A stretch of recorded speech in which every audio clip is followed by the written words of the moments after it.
Good morning, everyone, and welcome back. It's Sunday, which means it's another stream day. Today is going to be a bit of a chill stream, random stream of conscious, or whatever you want to call it. I do not have a topic for the day, so we'll just kind of be talking about whatever. Uh, so I have gone ahead and put a link in the comments, or not the comments, but in the chat. So if you have something to say or you want to come on in BS, that's cool. Good morning, Cody. I see that you are in the chat along with a couple other folks. So if you're here, say hey. So, why don't I have a topic? Well, because I'm horrible at coming up with topics for streams. Truth of the matter is, I don't have a gigantic amount of um, like ego. So, and I don't have a huge amount of opinion on things. Um, like hardcore opinions, like I'm gonna convince you of my point of view. No, you know, I'm well on record as being the play what you want, play how you want, kind of a person. Um, the only things that I'll really balk at are games that are intentionally designed to be just nasty and stupid, or you know pejorative, or play styles that are nasty, stupid, pejorative. But other than that, I mean, play what you want. That said, um, few developments in the gamosphere. I have been invited to play in a Dune RPG using the new Modifius Dune game. That's with Cody.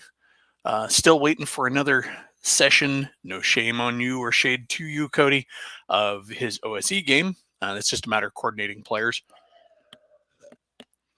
I am still trying to coordinate, setup, decide what I want to do, games for a Monday slot.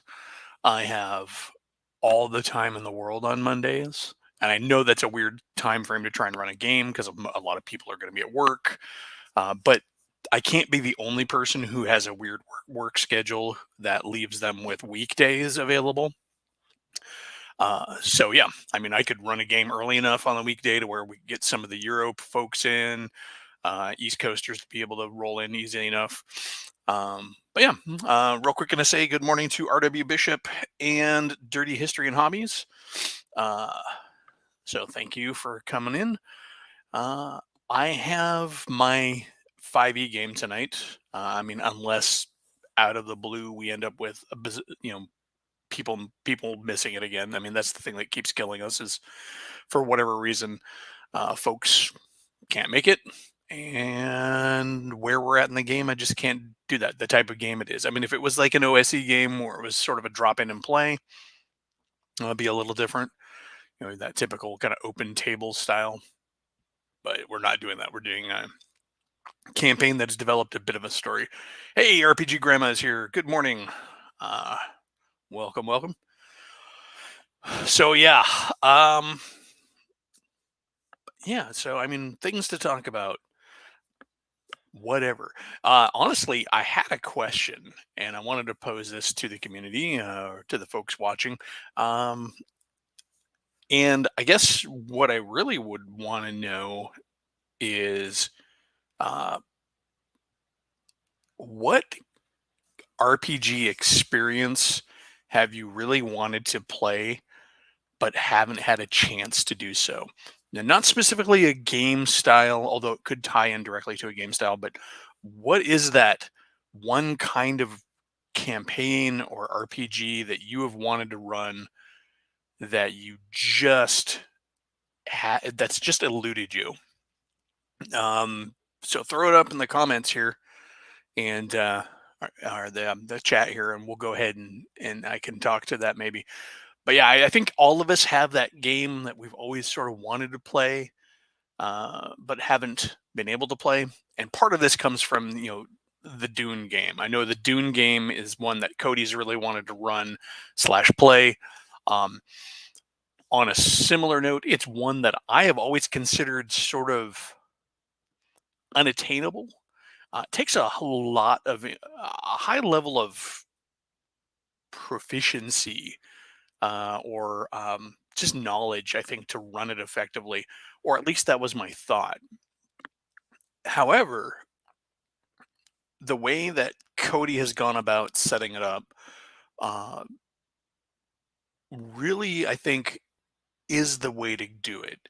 So he set us up in our own little corner of the universe, and he sort of let us as the players set up the sort of the setting and the core conceit of what our campaign is going to be about, or at least what's going on, the backdrop. Like you know, the main story of Dune is not about the taking over of Arrakis. It's about all the other. It's about Paul's journey and all of that. But the backdrop is the new stewardship of Arrakis that Atreides goes through, and then the betrayal. Um, but those are all parts of the story. So in our game, we were allowed to set up sort of that base conceit of the campaign, and then we'll see where it goes. Let's see. Uh, RW Bishop, it's not a slow burn with a lot of planning. We don't know where it's going to go. We're just creating a very fertile foundation from which we as players and Cody as the GM can pull a lot of stuff. That's, I guess, to segue into another topic real quick. That's something that I have always done with my games. I tend to really overbuild the base foundation. Um, and then that way, when I'm ad libbing the stuff and making it up as I go, I have a lot to work from to inform my decisions. So I'm never really working dry or when it comes to going with the flow in my world. Having those base decisions made ahead of time, a good world map, knowing who the primary players are, what conflicts are going on, that allows me then to sort of just flex and run with everything else. Some people might consider that way too much to do up front, and it can be, but ultimately it leaves me much more able uh, to go off the cuff than I would if I was like completely uninformed from the beginning. Uh, Sky Realms of Jaroon. That's one I only ever know it from the advertisements in Dragon Magazine. And it was always way too weird for me back then. I think I would appreciate it much more now, but I haven't even seen it in the wild. Twilight 2000, I have played. Um, Twilight 2000 is one of those games I feel that requires a lot of buy-in. And it may not seem like it because it's a relatively modern setting, not a lot of like fantasy in there. But most of the people you're going to be playing with, unless your group is heavy with them, are going to be non-military folks. So there's going to be a lot of, just for lack of better terms, fucking around and being stupid with guns in that game. Um, because a lot of gamers, if you put a machine gun in their character's hands, they're just going to go around and use it. And that was kind of my experience playing it, is that you had some really stupid setups and everybody had like their favorite military trope that they wanted to play, and those didn't necessarily blend all that well. Like the group I played with, um, it's all about the commandos and stuff, and I'm a more of a tread head myself, and so I wanted a tanker, and it's the I feel like the buy-in is important. People have to be willing to play with some restraint, otherwise the game will kill your characters. But yeah, I mean, those are both quality games. Just my experience with Twilight 2000 was trippy. When we started playing Merc 2000, I don't know if you're familiar with Merc 2000, but Merc 2000 is the alternate timeline where the Cold War never went hot.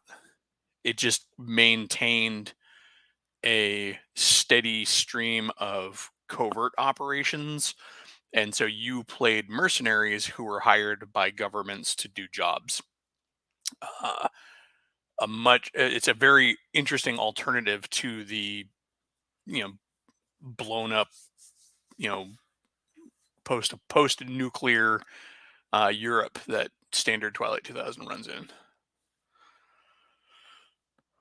Let's see. And let's see. So Cody already chimed in on his. Yeah, of course. That was his dream game. For me, I don't know if I have one. And that sounds dumb, seeing as I'm the one who asked the question. But I've kind of gotten to play all of the games that I wanted to play for the most part, once or twice.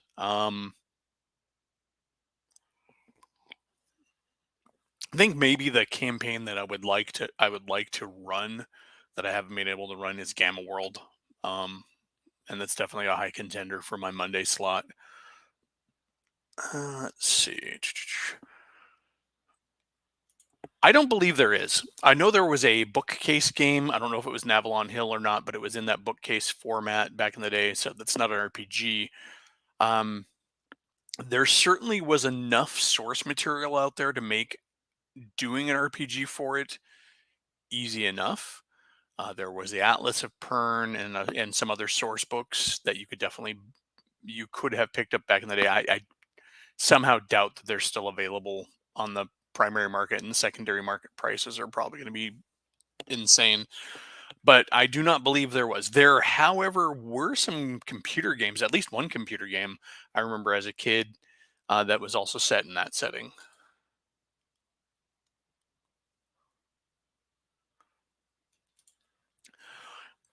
So contemporary warfare is one of those ones that can be really tricky. So let me pull this up here real quick. I have a little bit of experience with trying that on the war games front. And one of the problems with contemporary warfare is, especially when the world is kind of shitty active like it is right now and has been for the last 2 decades, 3 decades, right? Um, it can seem a little less fun and a little bit maybe too close to the real world, and therefore, um, yeah, therefore you might feel like you're um, stepping on some toes. I've often heard it complained about. I remember miniatures wargaming. There was a lot of complaints about people gaming Vietnam like it was too soon. Um, I know that I've heard some complaints similarly to people who were playing um, uh, the the Gulf Wars and stuff like that, or that they're too soon. And I feel like there's a fair argument for that, especially when you still have people who are maybe knee deep in that conflict, or still in the recovery process for that conflict. It might be it could be insensitive in some groups.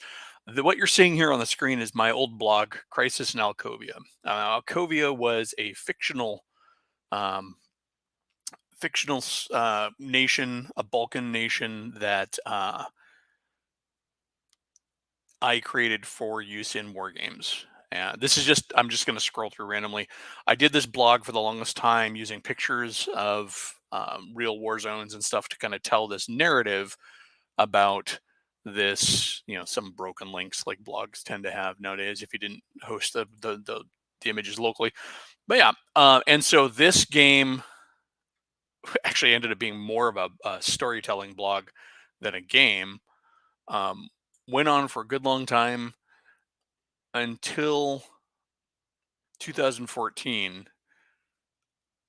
Just felt a little too close to home when you know Ukraine first got invaded. I suddenly realized that the story I was telling was maybe a little too close, and the images I was using, um, it was hard for me to tell without doing a ton of research where they were pulling from, and so I didn't want to, because most of the images I have are from all over from like the '90s conflicts and stuff like that. Um, but suddenly I was realizing that some of the images I might be pulling could be from more current conflicts, and it seemed insensitive, and I stopped. Um, in addition, I was always having problems finding the proper miniatures for that. Um, let's see. Gonna go back here. A Civil War or Western based game, not completely off the rails, would be interesting. Um, I feel like if you want to avoid the politics of that war and what, especially the politics that in a role playing set, in war games, it's a lot of times it's really easy to avoid the politics because often you're just really lining up lines of toy soldiers and moving around. In role playing games, though, you're getting into the thick of that. Now, westerns in general are ostensibly post-apocalypse stories told in the aftermath of the Civil War. Um, kind of. I mean, if you really think about it, they're a very positive post-apocalypse, but the United States are shattered, they're broken, lots of broken men, but there's a golden opportunity for getting land and expansion and all of that. So you have that all working for you. So it's a good story to tell. I like westerns. I actually um, watch them frequently, and I've not role played them, but I do war game with those. I have some a good collection of Western gunfighters, and I have dreams of building a static Western town board.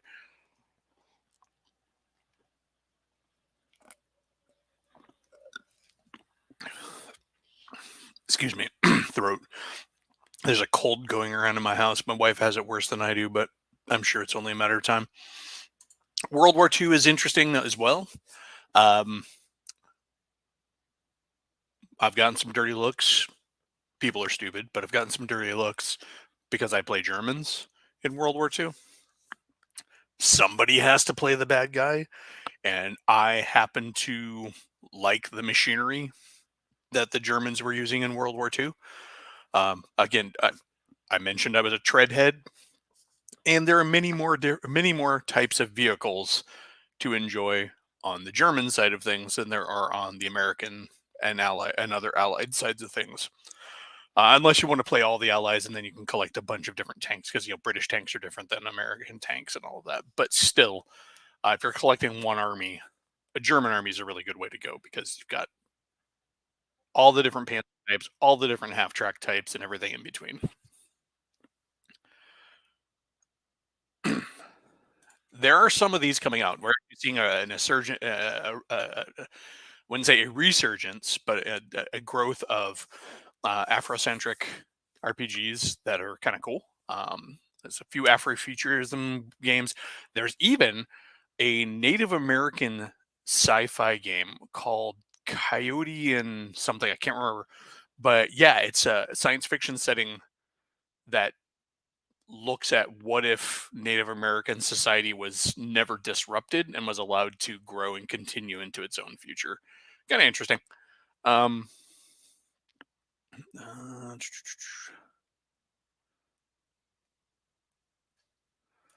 Tigers absolutely were not a good tank. They look cool, but they were trash.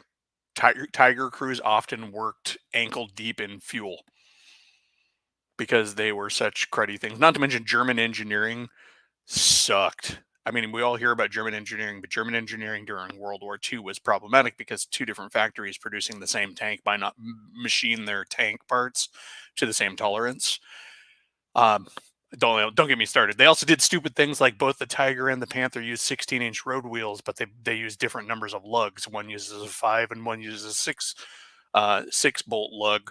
six lugs on their road wheels, even though they're both 16-inch road wheels. So the two tanks couldn't interchange their road wheels if they needed to. No, they should have stopped at the Panzer IV. Um, should have stopped. Probably a good thing that they didn't stop at the Panzer IV. They had it figured out. It had a gun that was big enough and bad enough to challenge anything that the Allies ever put out there. And yeah, uh, if you're judging by looks, yeah, the Germans have it going on. That's why I played them. They have just the cool stuff, like stormtroopers and the Empire have the cool stuff. Um, yeah. Let's see. Morning, Full Metal Dragon. Um, but yeah, if you're going by looks, absolutely, they have really cool tanks. But the real world facts about the performance of their vehicles, yeah, is that they were trash. I mean, uh, not to mention the politicking behind the German war machine in World War II really screwed them. I was always looking; they were always looking for bigger, better, nastier, rather than just settling on a design and perfecting it, like we did with the Shermans. Um, there was the E series tanks, I believe, produced by a design concept produced by a man named Entwilking, if I'm remembering that correctly, which was a modular system of tank construction where the same parts were just, it was basically the Taco Bell of tanks. Same pieces, same ingredients rearranged to make different classes and of tanks and different uses. But uh, you could get a Panzerjäger and a light, medium, or heavy tank out of the same parts, just depending on how you remixed them. And his designs went all the way from like the E25, which was, I think, their light tank, up to the E100, which was a challenger for the Mouse. Uh, and it would have been very different if they had adopted the Entwilking stuff as E series tanks, because they would have been kind of in the same Detroit steel department as the United States was. We just kept reusing that Sherman chassis or some of the earlier chassis for everything. Something to be said for the Taco Bell style of design. It does cut down on some of the specialization and optimization of your designs, but it does allow you to get your designs out and be able to produce them reliably. This has been Eli's opinions on World War II history. Um, yeah, I really like finding games that it's on other cultures besides the Eurocentric RPGs that we've kind of grown up in. In the third edition days, there was a game, a setting for third edition called Nyambe. I think it's been updated for 5th edition or 5th edition, and it was an African styled setting. Um, Thousand Islands is a cool one that's sort of OSR. That is a South Asian um, authors and setting, kind of focusing on Indonesia and the Philippines and stuff like that. As far as its basis, it's a cool one because it has like a kingdom that's ruled by an intelligent crocodile. That's kind of cool. Let's see.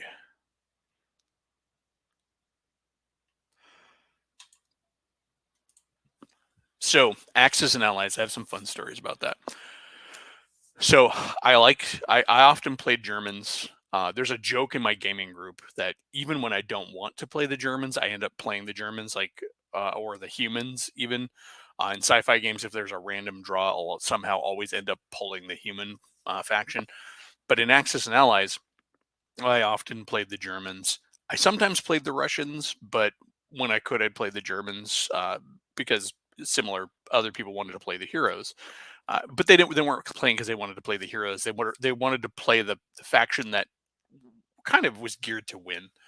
Um, so a couple of times we played, had some interesting things happen. So one time when I was playing Russians, the German player was completely not doing his job, clearly because I had a fully function and uh, manned up, as far as like fighter squadrons, aircraft carrier coming out of Russia with a support fleet.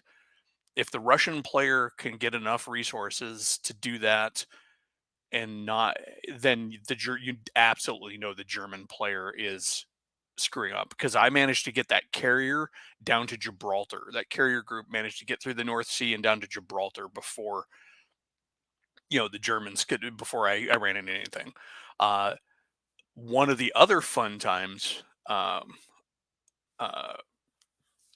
we were doing the big anniversary edition with a giant map that covers a whole table, and it's so granular that Italy is now a separate player from Germany. The UK is split into two different players. You've got the British home fleet, home forces, and then you've got the colonial forces, which have to play as separate players. So I was playing the Italian player, and we had a guest to our group who was playing the German player. And it was hilarious because he kept trying to tell me what to do, and I kept looking at him. I'm like, dude, you need to stop, because I don't know what you're doing, but Italy has managed to secure all of Africa, and I now have an Italian fleet functioning in the Mediterranean. What are you doing? So, um, but yeah, I love Axis and Allies. Let's see. Going back here. Let's see. Daredevils. I'm not familiar with Daredevils. So if you want to go ahead and post a blurb on that in the chat, by all means, do.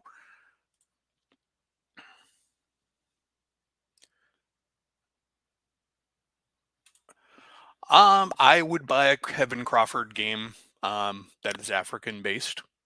Kevin Crawford writes good stuff. Let's see. Yeah. It's funny because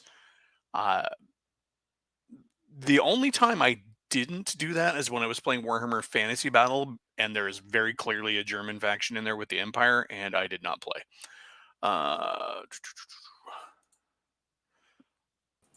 And I have a bear. Yeah, well, don't get me too excited. Welcome, sir. Bear. What's up, man?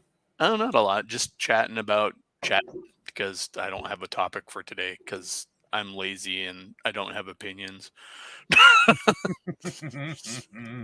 I can relate.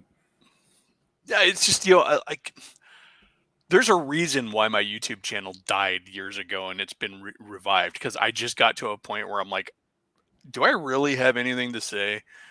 Yeah, but your fucking Discord is popping all the time. Like every time I go by your Discord, there's like tons of unread messages for me. I don't read them, but they're there, and I'm like, wow. Yeah, I have some folks that come in and talk. It's the usual suspects, but I appreciate it. The usual suspects have now cross-pollinated all of our YouTubes, all of our Discords. So that's not, to me, that's not the usual suspects. I mean, I know I get the expression, but to me, that's the community that we're building, right? Absolutely, yeah. And it's a good, as we say in Canada, they're good shits. They're good people, they're good folk, and that's what makes them really awesome. Except for that Cody, what a bait and switch little he is.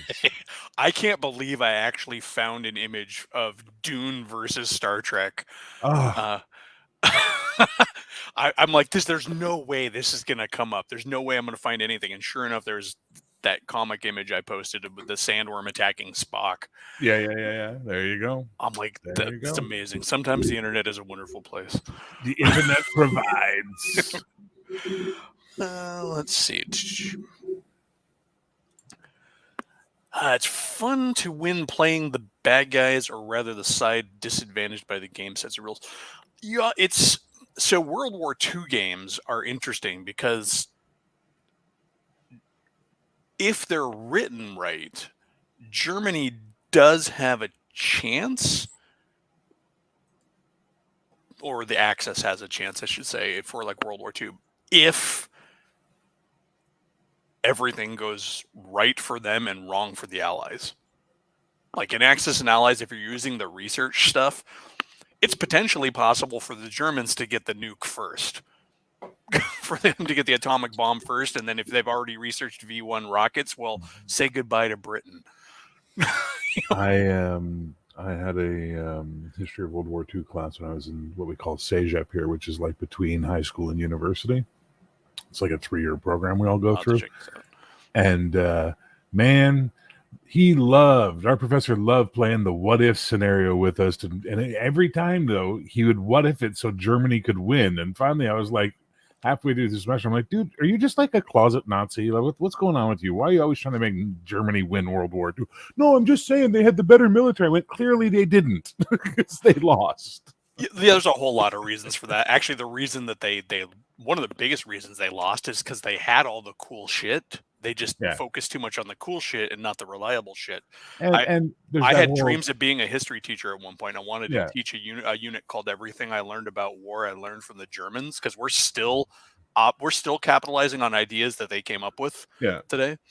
And I was talking earlier in the stream about one of the options that they had that they bypassed. It's just, there's a book I had mentioned in your stream, I think, when it kind of came up, and it's a fun book. It's called The Moscow Prospect, and it's written as an alternate history book, not as a dramatic story, because it's even got like footnotes and stuff in it that like it's funny because some of the footnotes are like it'd be interesting to postulate what would have happened if such and such, and what the such and such they're talking about is the what if of their yeah, world, but it's actually what happened in our world. And the yeah, base concept there is that Hitler and some of his central cabinet are flying back from Africa or whatever, and they get in a plane accident. okay. And so like a couple of his senior staff are killed, and he is incapacitated, so it's all dropped in Rommel's lap. Oh, interesting. And so Rommel, being a competent officer who wasn't overly political, takes over and manages to push forward and all the way to Moscow and keep the Russians basically backpedaling all the Yeah. way. Very interesting book. I also have another book called Why Germans Lose at War, The Myth of Prussian Military Superiority, which is also a very fun read. But yeah, it's funny.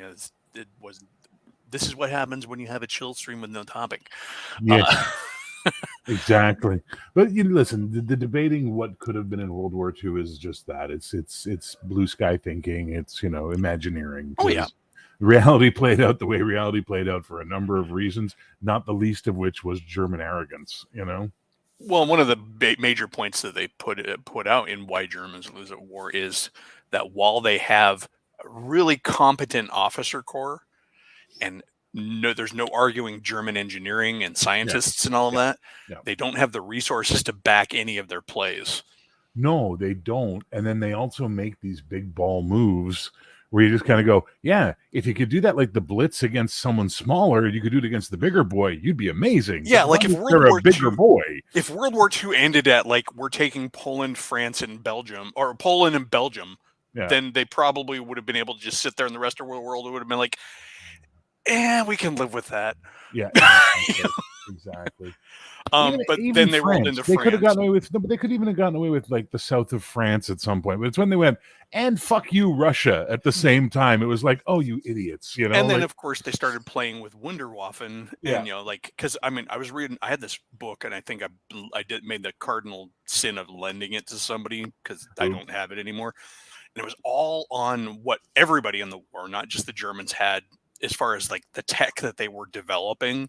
Yeah. And it's crazy. Like the Germans had a suitcase anti-tank missile that was wire guided. Yeah. Like you run up to the front, you lay down. What's funny is the same damn weapon shows up in the Cold War Russian arsenal. Yeah.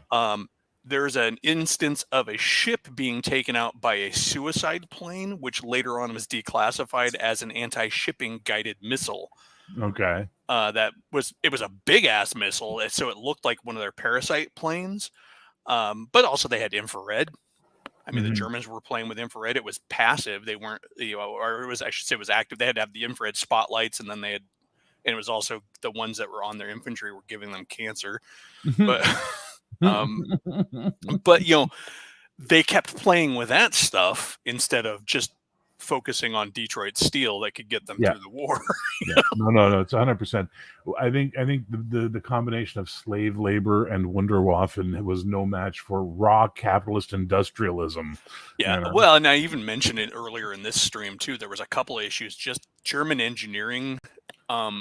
was problematic too, because like, so let's say your Berlin plant was making the Tiger tank, Sure. and the Wolfsburg plant was making the Tiger tank. They might not machine their parts to the same tolerance. Yeah. Yeah, and then there's dumb things like I mentioned about the road wheels on the Tiger and the Panther. Both 16-inch road wheels, but the Tiger is 5 lugs and the Panther is 6. No. So they can't swap parts. They can't cannibalize in yeah. Yeah, so there's all kinds of dumb things like that American. I'll speak for America because I'm not overly familiar with the British thing. The British tended to have a lot of different designs and tanks as well, but once you get that Sherman in there, and everything they did with it, Anyways, on to other topics besides World War II. Let's see. And getting involved in land wars in Asia, that's just always a bad idea. Never in. Let's see. So they're talking about pulp stuff. That's a personal favorite of mine. I am a huge fan of the pulp genre and love both miniature and role-playing and even board gaming in there. There's some really good board gaming options for pulp. Pulp can be a lot of fun. I think my favorite pulp game is Hollow Earth Expeditions, because it uses that ubiquity system, which is just a fantastic. Like you hear Savage Worlds go, "We're fast, fun, and furious." Yeah, play Hollow Earth Expeditions if you want really fast and fun. Yeah, I actually dice just fly in that game.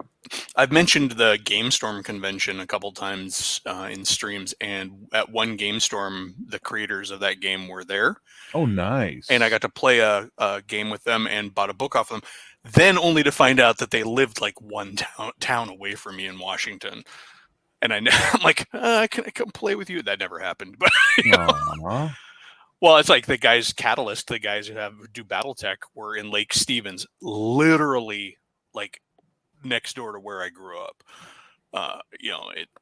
So I don't know what it is though about Washington. So much gaming there, but it was so hard to find a game. But yeah. I think because it was so much industry, maybe got too insular. Like, you're in the industry, so you play with your industry buddies, right? We had some good games in the 80s and the 90s with some of the shops, and then of course as the shops started to die, those groups died. So Tales of the Gold Monkey, I remember that. Tales of the Gold Monkey was a really good fun show. It's basically Tailspin, the live action series, or Tailspin was Tales of the Gold Monkey, the animated series. But yeah. One of the miniature projects I always wanted to make is I wanted to go through and make all the characters from Tailspin, but as humans, for just a generic pulp range. And I got the idea from a guy who had gone through and done all the Wind in the Willows characters as humans from the Victorian era in his miniature range. And I'm like, that's such a cool idea, because they're clearly Molly and Ratty and all of that, from Wind in the Willows, but the character design it's done as a realistic character design too. They're not even like caricatures. I mean, slight caricature, obviously, to get the character across, but Ratty looks like one of those rat-faced people that you actually could meet. And Badger, of course, has got his mutton chops and his big Victorian bombacity. But I got this idea to do the same thing with the Tailspin characters, and I'm like, yeah, that would be really fun. The 1 minute, I know you're not a miniature guy, but I actually came up with a really cool concept. I even had professional concept art done for it. For 3 miniatures that could be built as 9. Yeah. And so I did 3 like high flying, the flying ace type characters, right? Sure. And I did three core bodies. One was in like a pilot's, the leather, flight jacket and, jodhpurs and high boots, right? Kind of a thing, right? And then I had one that was kind of in a tunic with tights and kind of more flared out gloves, kind of like the old, ace kind of circus flyer kind of costume. And another one that was in sort of a boiler suit, kind of experimental one. And then they had different heads. The heads were separate, and then their gun arm was separate. Their gun hand was separate. And so we had like a Iron Mask skull head, an eagle helmeted finned head, kind of like a Rocketeer thing, and then like a pointy nosed devil horned head, and then like a Luger, uh, you know, 45 caliber automatic, and like some kind of goofy ray gun kind of looking, pistol. And if you swapped those parts around, you could get 9 different characters, because even though like the eagle head was made to go with the 45 and the bomber jacket as kind of a Rocketeer type character, if you put that eagle head on the boiler suit guy with the Luger in his hand, suddenly you have the Vulture or something like that, and Herr Vulture. Yeah, and if you put the devil head on them, you have the Teufel. And it would just work, and the hands were done generically enough to where all the hands were done as the same gloved hand, even though they would hook socket wise into either like the flared glove or the very utilitarian glove. So it was very cool. Never got it off the ground. Again, wishful thinking, but miniatures are expensive to produce, even back when they were reasonable.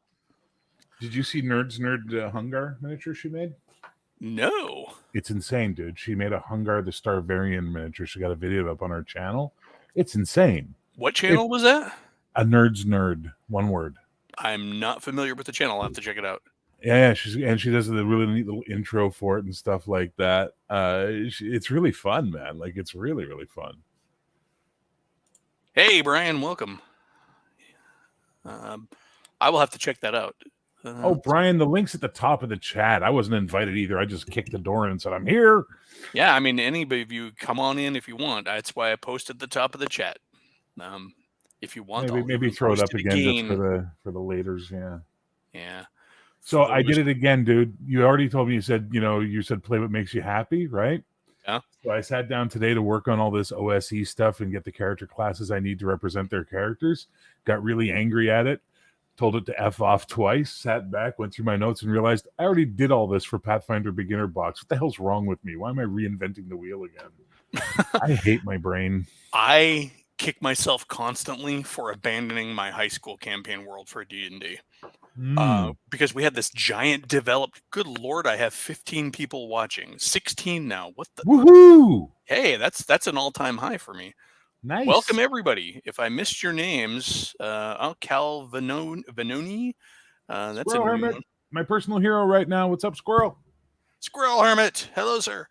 Yeah, so abandoning my high school campaign world was the dumbest thing I've ever done, because ever since then, I've tried to create a new one, and none of them have jived. I keep jumping from one campaign world to another, and the whole point of that high school campaign world was me and my friends, every time we wanted to play a different genre of game within the fantasy genre, we would just create a new part of the world, a new kingdom. Sure. And it was developed. Hey, Brian, welcome. Brian. I didn't invite you because I never invite people. I just throw out a link. I have to get a shirt so I can turn on my camera, because now I feel like the asshole without his camera on right now. Cameras are not required on Elfbait's channel. Anonymity is accepted. But yeah, that one campaign world, if I would have just kept going with it, like we wanted to do, like Greek style adventure. So we created the Kingdom of Pretoria, which was this Greek Roman mashup where we made it work. Like the core of the empire was sort of Romanesque, but they had satellite city states that were like the Greek city states. And, there was an Egypt type place, except for we had split it into like 3 distinct parts, like good, evil, and kind of neutral Egypt aspects. And, and then when Ravenloft came out, but we didn't want to go to another plane, we just created the Kingdom of Ravanya, which had always been on the edge of the map as a mountain range. And then we just created an entire like Russo-Slavic nation to the east of those mountains, But that's how good campaigns grow, and trying to recreate them whole cloth from the ground up, like you're saying, why am I reinventing the wheel? I even have my old campaign maps drawn on those giant armory hex papers, the poster-sized hex paper. Yeah. Let's see. By the way, you said you're up to 16. Now that I've turned my camera on, watch the numbers fall. It's down to 14. Yeah, there we go. I was watching on the like that's why I didn't know that you just posted the link in chat, because I was actually watching on my TV. Oh. And then had the phone open for chat. So you got me twice. I will make a point to invite in the future then. Especially if I actually have a fucking topic. I mean, that would be helpful. Listen, you got up to 14 right now. Would you like to see those numbers drop as quickly as possible? Because all we got to do is start talking about Star Trek and it's over. Eli doesn't like Star Trek. I do too. Eli loves Star Trek. Eli was going to play. Eli was actually going to play in the station fuck, game. Brian? Yeah, Brian. Jesus. You know what, Brian? I think you need to calm down on the goofballs, buddy. No, I actually am one of those, like I've watched all of the Star Trek that's come out so far, all of the new Paramount Plus, which I swore I would never do, but we decided to get Paramount Plus just to check it out. While I don't think that they were the best Trek, I am always one of those folks who are like, I will mine the shit out of this for all of its useful bits. I will Borg anything into my campaigns. Your distinctiveness will be assimilated. No, as well you should, but the problem is I tried doing that. I said, okay, well, Discovery, right? I'm going to watch it. I'm going to hate it, but I'm going to pick the good stuff out of it. And after a season, I'm like, there is nothing good in this. Like, this is just all bad. And I hated that about it. All right, maybe we can help out R.W. Bishop on his need for a hook to embrace his D&D game. Still looking. Well, define hook. Like, are you talking about a mechanical hook or a story hook? Yeah. That yeah, with... Oh, good. Well, I was going to say that's always the hard part, is you have to figure out what's the well, actually I would start with why aren't you playing it now? Well, I don't like this, or I don't like that. Like for me, the biggest problem with getting me into a D&D game, I'm just not a fantasy guy. You really aren't. No. So you if you want to pull me into more than Elgar, you want to pull me into a D&D game, it's like I'm not going to be as excited just because it's not what I'm naturally interested in. I think there's also a lot of danger in assuming that you have to have some solid hook for a D&D game. You have to also depends on what kind of D&D game you're wanting to run. True. If you want to run that emergent style of campaign like Mage's Musings runs and is running very successfully and entertainingly, then you really just need a location, and you yourself as the GM need to have stuff for them to find out, but let them kind of play around and do it. If that's not what you and your players want, then yes, you're going to have to come up with some sort of a hook or a plot or a story. I mean, I avoid story because story is what should come out of the play. But a plot is helpful. Yeah, plot is definitely helpful. My current 5e game absolutely started with no plot. It started with a base conceit of we started at 0 level also. So I'm like, you are all people who grew up together in this village. Make your 0 level character, and then we'll go from there. And it started out with little things like a fetch quest. Hey, your father wants you to go to the special springs to bring back a load of water to make this season's ale. An adventure was had. And then it was, things would roll through their town and they would go out and interact with people. And, one character found in the attic the old tarnished, axe head of their grandfather's axe and his adventuring journal. And, it was just, we grew it organically from, and now they're like trying to stop the rise of an avatar of Tiamat. So I find something that helps me a lot when I'm trying to come up with a plot to get a game kicked off or to start something that really, really works for me is to take a page from the Max Landis script writing book, which is Flip the Script. Take something as a classic story and then flip it all around the other way. So like if you take Star Wars, for example, it's about this noble knight of the Empire whose children have been kidnapped by this cultist who has taken them off to teach them these ancient sorcerous ways so that they can destroy the kingdom, and he has to go out and find them and prevent the kingdom from being destroyed, right? So you just flip the script at that point. And then that can give you a basis for a plot to kick everything off, and then you can go from there with your characters. Unless you want to do a sandbox and then just have them make characters and throw modules at them. Yeah, I mean, I know you don't like sandboxes, but Can't stand them. I feel like sandbox is a word that has ceased to have any actual meaning. That's why I can't stand them. Because people don't run them. I think people conceive of them in a way that is anathema to how they were originally actually conceived. Every sandbox that has been published is actually a place with shit to do and things to find out. Mm-hmm. Just, it doesn't drive you towards one of those or the other. But as you go to these locations, you find out that there are things, and then there is going to be an organic progression towards things. Take Isle of Dread, for example. Like the first wilderness / sandboxy campaign published by TSR. You have an island with pirates and an ancient culture of natives and remnants of a lost empire of some squiddly diddly faced looking things. And you have dinosaurs and undead and all of this, but it's all on the island for you to find in set places.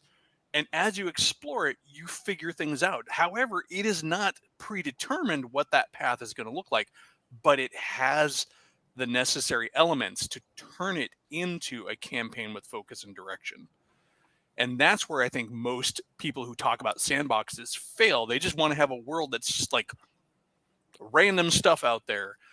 And I know that is a style. Like there is a very, very hardcore sandbox version, which is like every time you go into a hex, you roll randomly to find out if there's something there and what's there. And to me, that is not appealing. I don't want to just randomly wander through the wilderness. I don't mind having those things in addition to things to find. But I think if you leave it pure randomness, then you're just going to end up with that dissatisfying, setting, which is, I think, kind of, I'm going to guess is probably why you don't like sandboxes, Bear, is because they're just usually presented as go free into the world. Yeah. If the only driving force in your campaign is capitalism or wealth greed, or I don't want to be a serf, so I'm going to get rich so I can make other people serfs, I'm not really fascinated by that from a GMing point of view. I'm not going to get into it. I'm not going to have a good time. Yeah. But if your sandbox is based around, okay, take Midnight, for example. The Dark Lord has won. Everything's gone to shit, and now you guys got to go out and find ways to defeat him. But there's no clear path. Campaign. Sorry? Best 3rd edition campaign, Midnight. Yeah. Now, if that's done as a sandbox, but there's that overarching plot pushing your characters along to a nobler goal or a greater achievement, that interests me. But I find 99.9% of the stuff I hear about is just go out and murder hobo and tomb raid. And I'm like, Yeah, I mean, you can focus things like I've outlined, not run yet, but outlined a campaign where it is a frontier setting. You are the people trying to set forth into this frontier for a kingdom. It allows to have the freedom of exploration, but that is the core focus of the game, is the exploration. And I would only play it with people who wanted to play that kind of game. Going back to R.W. Bishop's thing, it looks like he's looking for a hook for him, not necessarily his campaign, because the game itself doesn't do it for him. And he continues with, like, I can't RP a warrior, magic user, etc. Then maybe playing D&D. I would ask, why are you playing D&D? If you can't get into it and the classes don't do it for you, there are other that's probably maybe not the best game for you, and there are other fantasy games that might do it for you. Or maybe, like Brian, they're not really much of a fantasy guy, which is a fair cop. I mean, honestly, I might as well just have it tattooed on my forehead. Play what you like. Well, but I know. I understand the frustration, because it's like, okay, I would like to play a role-playing game. Okay, cool. Well, everybody is playing D&D, or are you free on Mondays? Yeah. So right, but that's the thing. It's like if that's not what you're interested in, if that's not what you want to play, you then have to either make your own group. You have to try and find that one group in 100 that's playing something that does interest you. So I do understand the frustration there. But that's where, like I said, you have to know why you don't want to play it to figure out what's going to get you into it. Yeah, and I'm kind of going through that myself right now. I mean, everything that I have a regular group, and we've shifted days depending on schedules and everything, but it's always been D&D, D&D, D&D, with the occasional side trip into Call of Cthulhu, which is fine. However, I have a shelf full of moldering games that really want to be played. I've even gone out and repurchased some old games that I've had in the past that I never got a chance to play, and I would love to run those. And I have nothing to do on Mondays.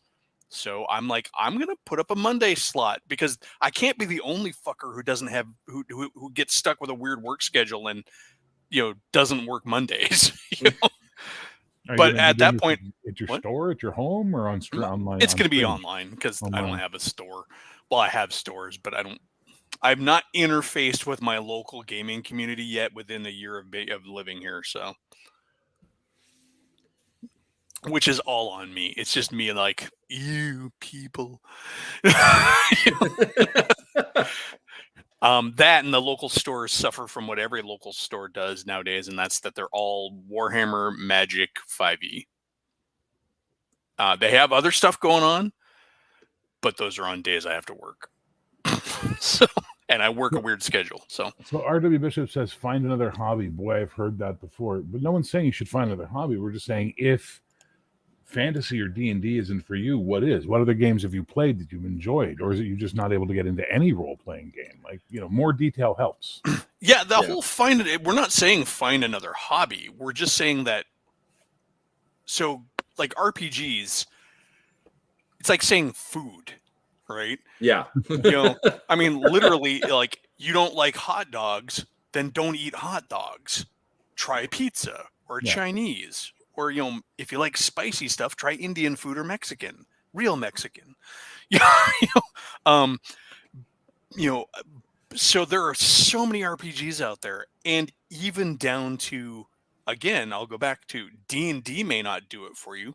There's RuneQuest, there's Palladium Fantasy, there's, a whole bunch of them that have come out since Symbaroum, Symbaroum's really good.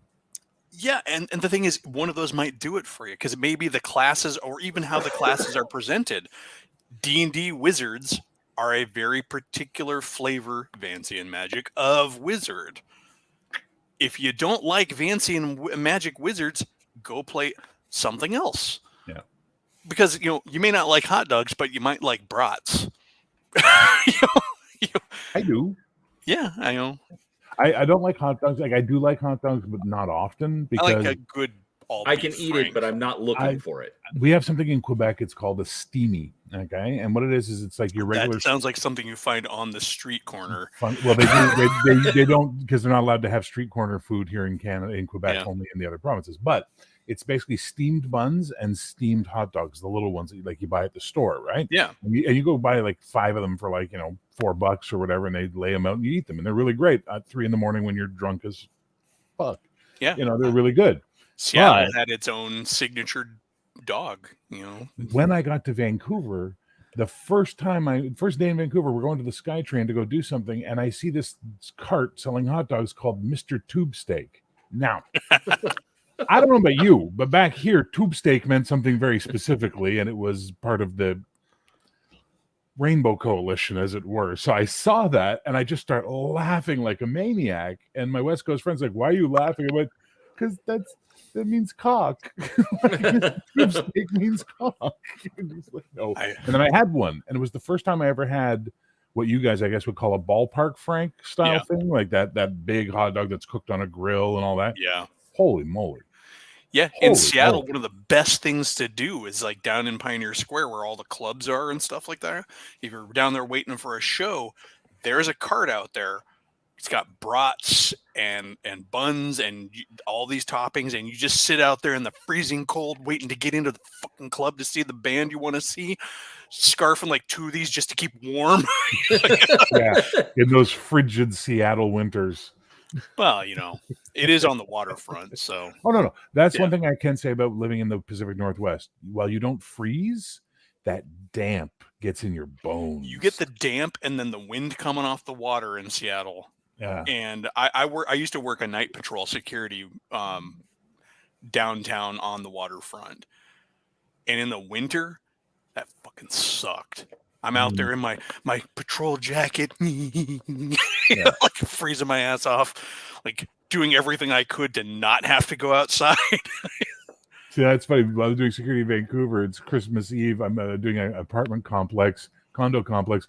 It's 2 a.m. I'm sitting on top of the building by the big air intake valve, smoking a cigarette, just looking at the city and the mountains and laughing because I'm not freezing to death on Christmas Eve and I'm outside. Yeah, it trust me. I mean, I'm now in the Midwest here, and it was really weird to see the temperature hit 50, and everybody bundles up. Yeah, I'm like, what is wrong with you? I'm out there in my sandals and my shorts and my t-shirt still, walking out to take my garbage out barefoot. But okay. RW said played in 2 CNC games with the Sergey. Call of Cthulhu with Yield Geeks Call of Cthulhu. It's interesting stuff. Seems to scratch my creative itch. Other than that, I'm hoping to get inspiration.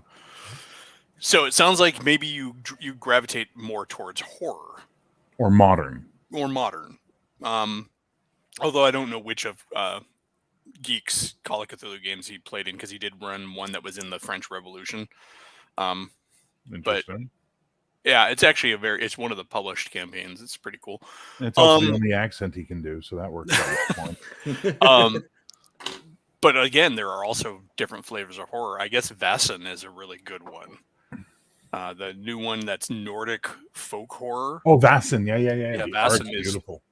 Well, that and it's a bit of a broader palette than well, Call of Cthulhu is really actually a really broad palette, because you don't have to play it with the Cthulhu myths, and also you can invent your own mythos elements for it.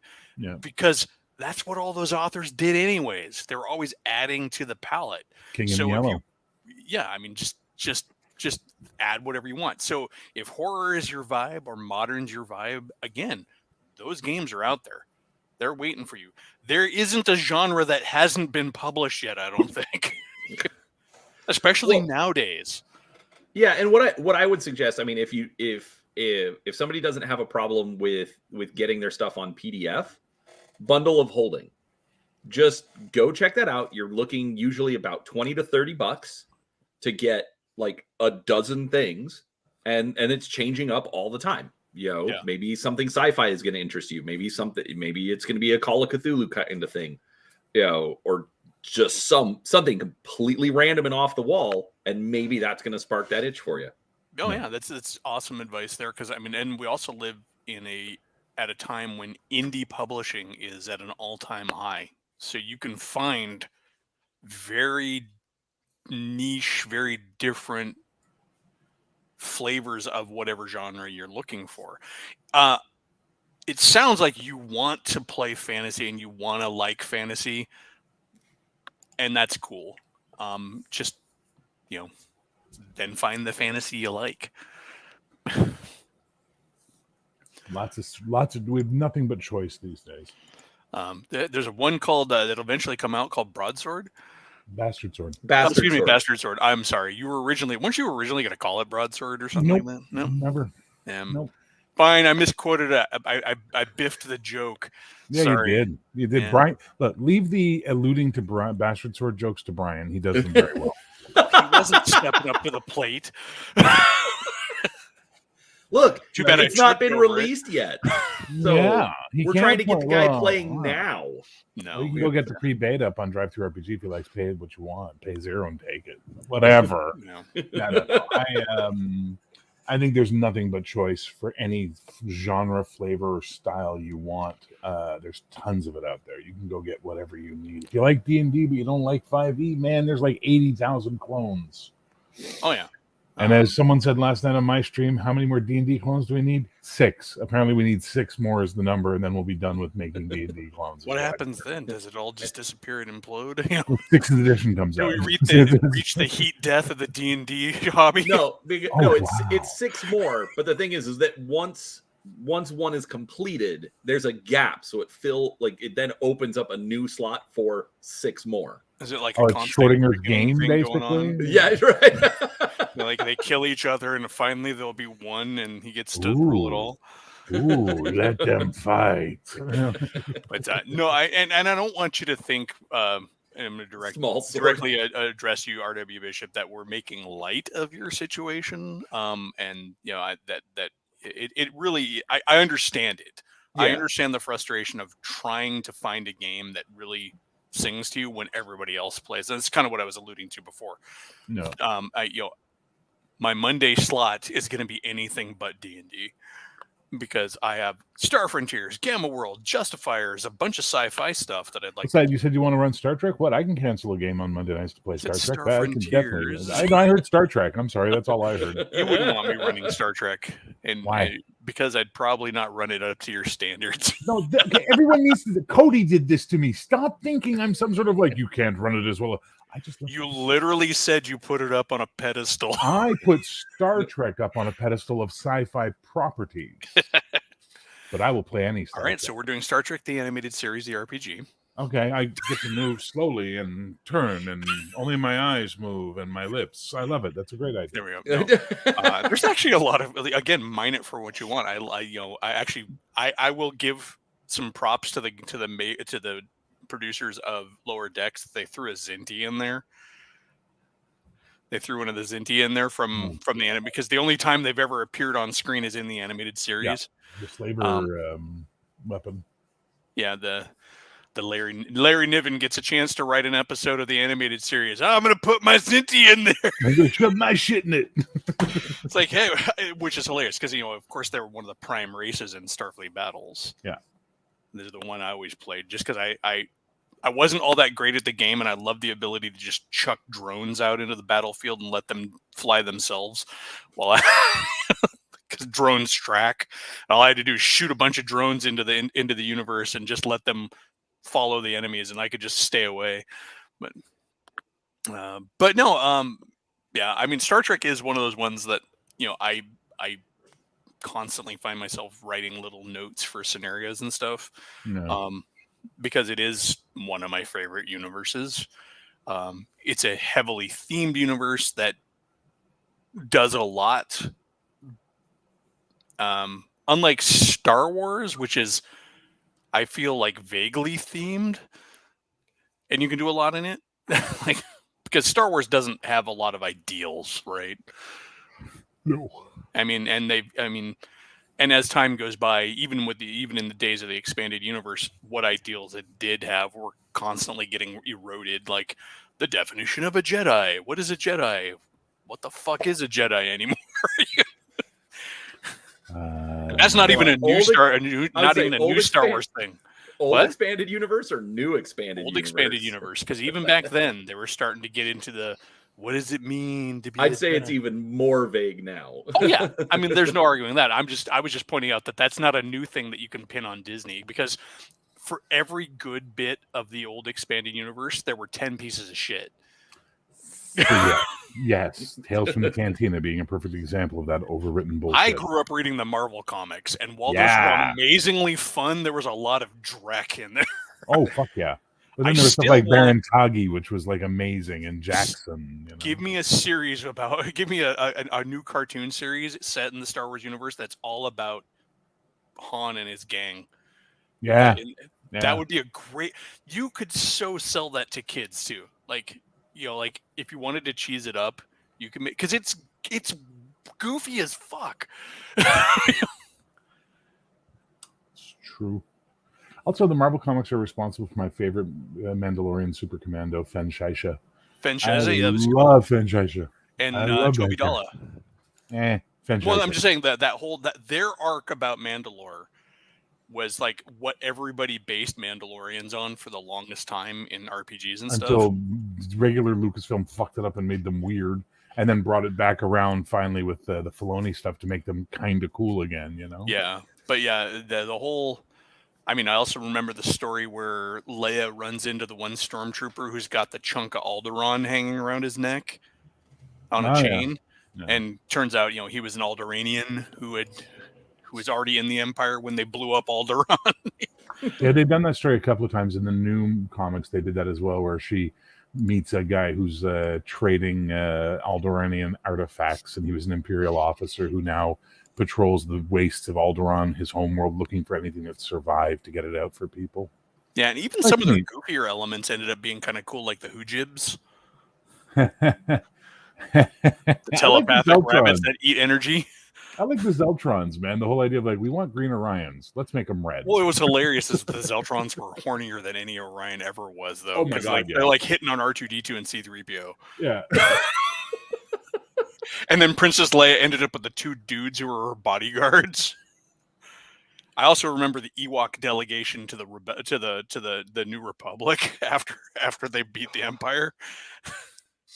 I love Ewoks. I'm on record as that. Because Ewoks, everybody has them pegged wrong. Ewoks are like, oh, these teddy bears in Star Wars. Have you ever taken a close look at Ewoks and really examined Ewoks? They were going to eat Han. They eat Han, and they wear the bones of other intelligent species.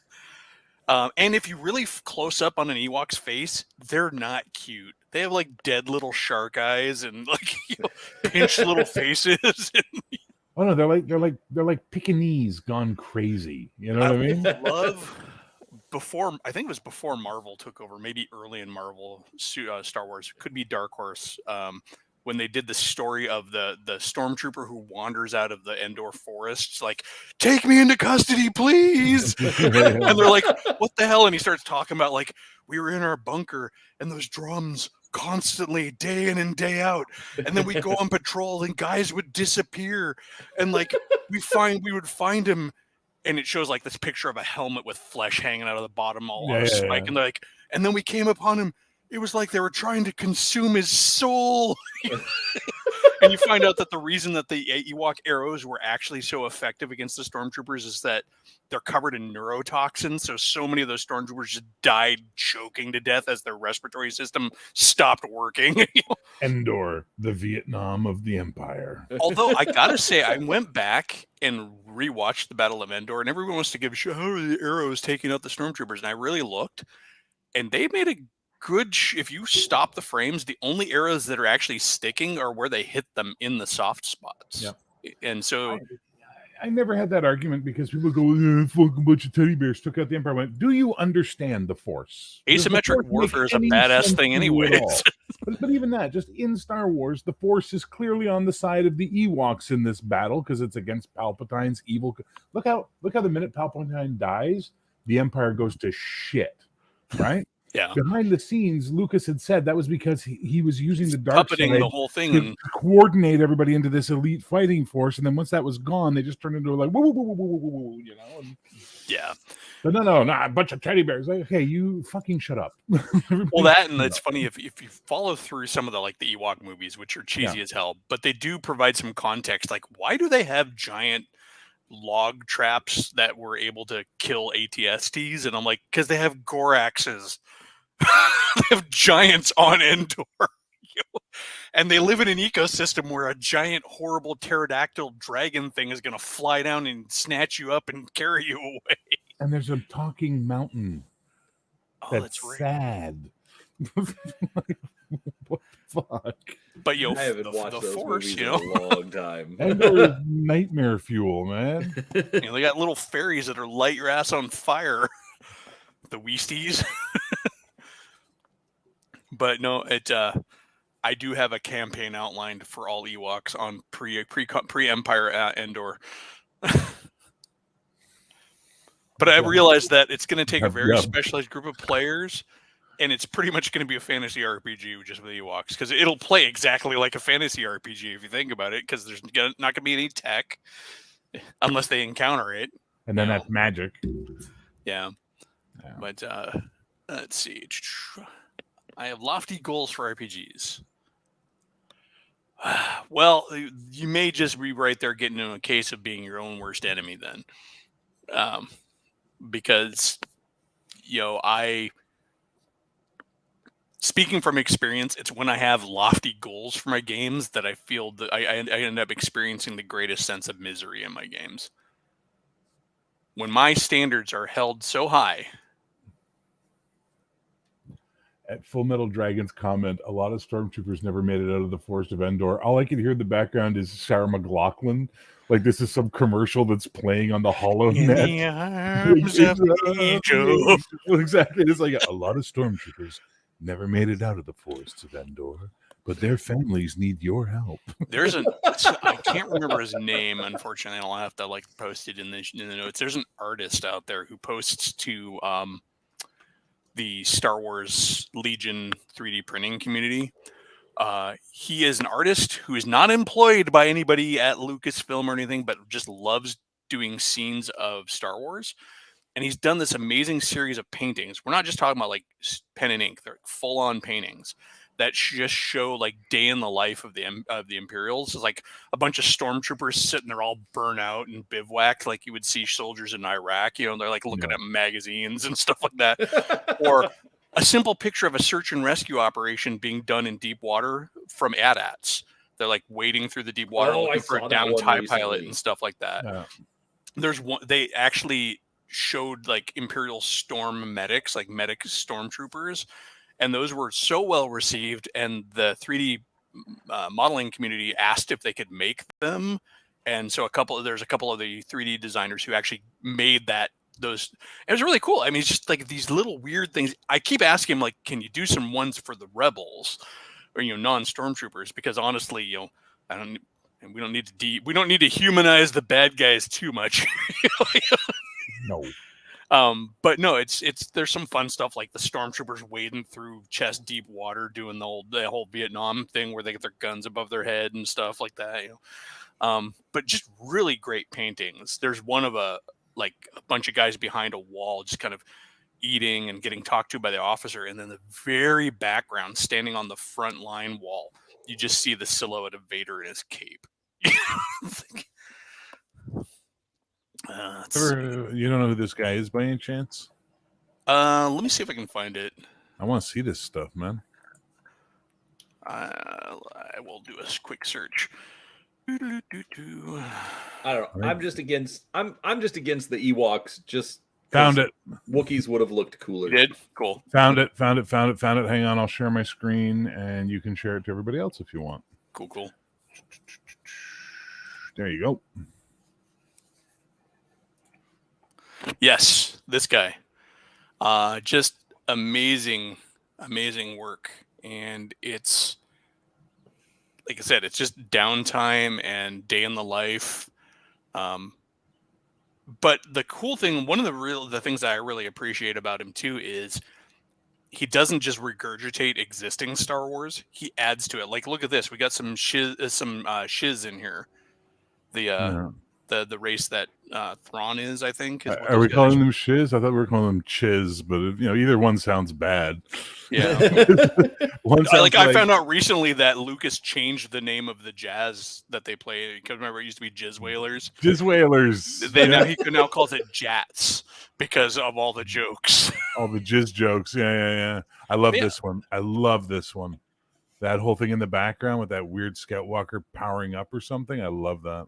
Yeah, I don't know if that's a Scout Walker or just the back end of an ATST. What maybe that is, man. Maybe it's just recharging. It's got Scout Walker legs. No, it's got Scout Walker legs. Yeah, but that looks like the back panel on the back of an ATST. So we're looking at the back of it. The legs also look really thin, also a lot longer than you would see on an ATST.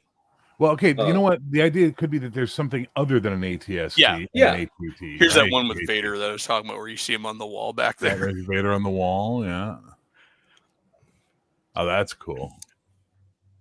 Yeah, I like this. This is basically the meeting with your forward scout, and I mean, if you ever needed inspiration for running an Imperial campaign, Edward Gruhl. Yeah, and he's such a cool guy because people are like, "Can I do a sculpt of your storm medic?" And he's like, "Go right ahead. I'm thrilled." Oh, yeah, an art station. Yep. Yeah. Oh my God, there's tons more stuff on his art station. Yes. And lots of non-Star Wars stuff too. Ooh, well, that's a rabbit hole I'll go down later. He is an excellent artist. He does some good Age of Sail stuff too. If you like Age of Sail, Yeah. his stuff is, which is cool. It's always nice when an artist, somebody who's an artist in their own right, starts doing stuff for the thing that you like, because you often get better work than some guys like, I draw stormtroopers, and you're like, yay, you and every 10-year-old. But a guy who's like, I'm an actual painter and I just happen to like Star Wars also, kind of like what you get with the old fantasy artists and stuff from back in the day. They were artists in their own right, they just did fantasy.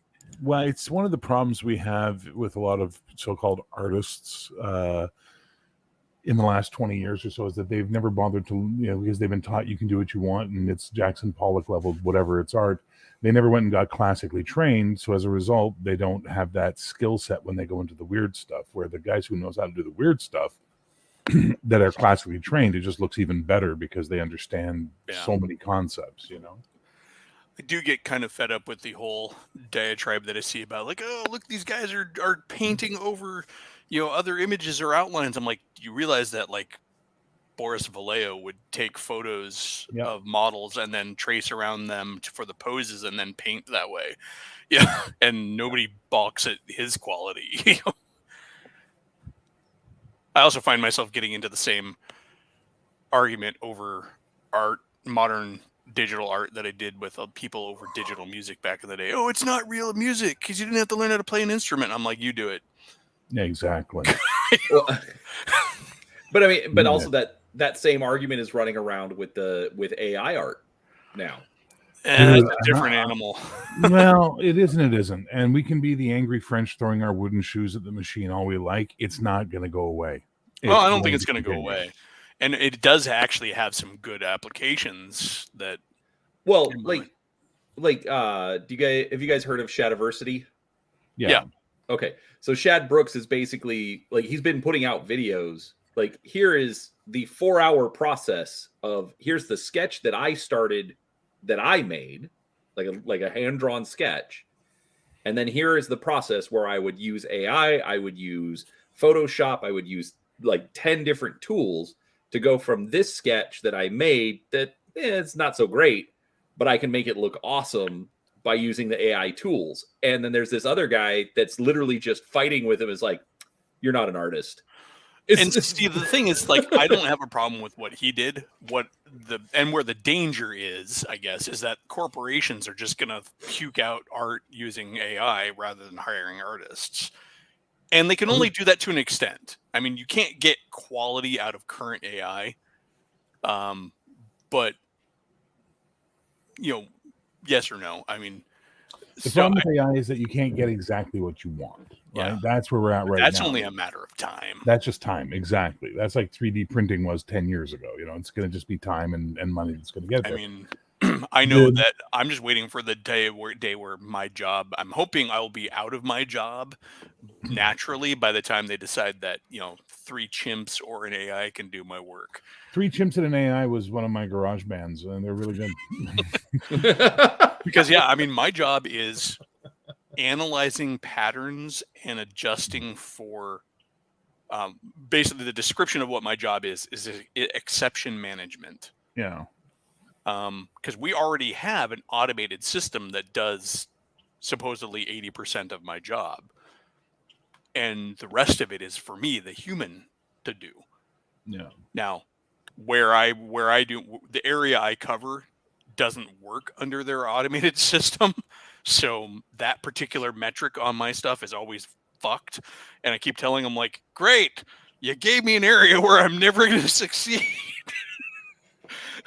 Be like, well, you should be like 84% automatic. I'm like, yeah.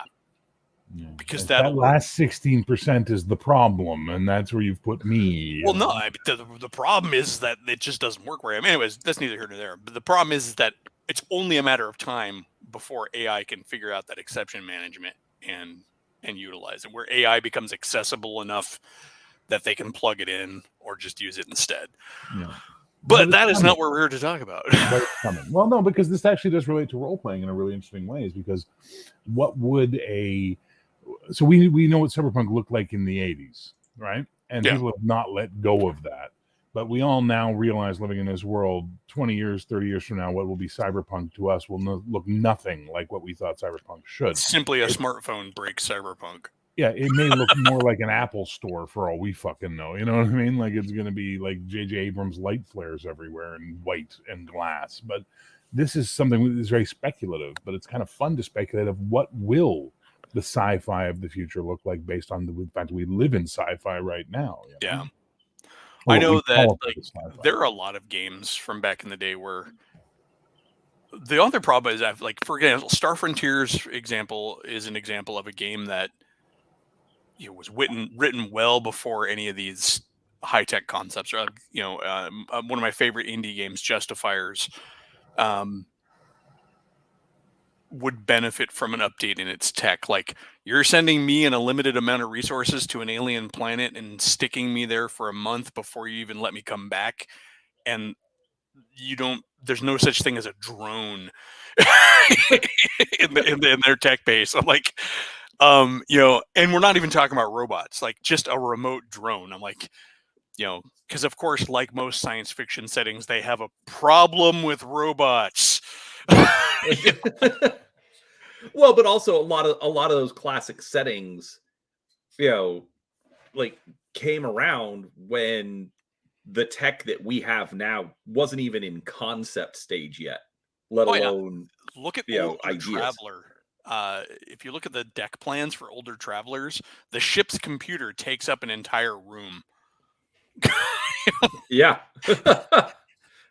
I mean, you know how much more usable space we have on this ship if we put a realistic computer in here? Yeah, well, I mean, I look at things like computer tech alone, just the change in ports and cables and input devices, all of that just in the last 20 years have all changed dramatically. Oh, yeah. The bandwidth to do stuff is completely off the charts compared to where it was. So yeah, that's one of the problems with science fiction, is that you always end up with that, like real life surpassing what the technology is. You're always going to run into that, and I think that's one of the areas where Star Trek kind of future proofs itself, but even it's run into its issues, because the whole, remember old TOS, they always had their little cartridges, their little carts that plug into the computer. I'm like, you know how much that thing could store by 24th century tech? I mean, can you imagine having a thumb drive that was the size of a pack of cigarettes? I mean, that's an external hard drive right now that holds 8 terabytes. Right, and the only piece of information that it has is 2 still images and a document of, hey, this is the bad guy. There's one episode where, to go through a particular command sequence, he has to plug in 3 different cartridges in a particular order, like the yellow cart, the blue cart, the red cart. I'm like, to do one function? But yeah, it's a. Have you heard about nested statements? No. Well, I mean, what's hilarious is at the same time they've managed to get AI enough to where their ship's computer can talk to them and make analyzing blah blah blah. Right. And okay, you've got that, but you're still walking and you're basically carrying around Atari cartridges. I think Atari cartridges were higher tech. Probably, because they could hold a whole ass video game instead of one command sequence. I mean, unless the strings of code to initiate that one highly specialized command sequence that couldn't be allowed to be in the hands of just anybody were so huge, like on some megalithic bit chain kind of a thing. It's the encryption key. Exactly. It takes 3 cards. It's so fucking huge. Remember that password. That's why he had 3 cartridges. He couldn't remember it. at my work, the passwords have become so long that I've actually been able to make every one of my passwords a statement complaining about the passwords. They require so many characters for our base login. I'm like, I won't tell you what they were, obviously, but yeah, I can literally complain about the passwords as my password. And you have to change it every 90 days. A little less frequently than that, or more frequent. Yeah, less frequently. Excuse me, brain got turned around, but yeah. RPG Grandma mentioned free resources for Star Frontiers. I'm assuming that's what she meant by SF. There's a couple of good ones. If you like Star Frontiers, there are 2 fan magazines out there called Star Frontiersman, which is actually, there's a volume 1 of like 20 some odd issues or something like that, and a new one that's out, which is Star Frontiersman Volume 2. And there was another magazine called Frontier Explorer, also in like the 20 to 30 issue range. And when I'm saying like issues, we're not like your typical like fan magazine where it's like 12 pages. They had like an 80-page issue once. And they're just free. They're on drive-through. You can find them.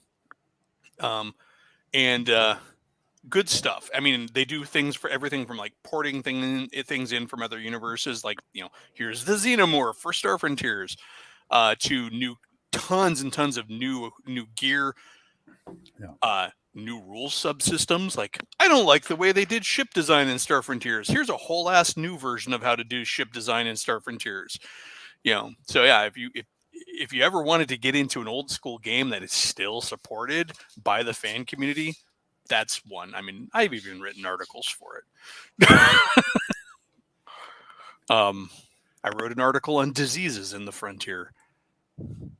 Coming up with diseases specific to alien species was interesting. Fascinating. But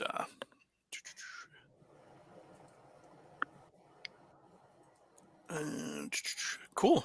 RPG Grandma's part of the author team. Yeah. Nice.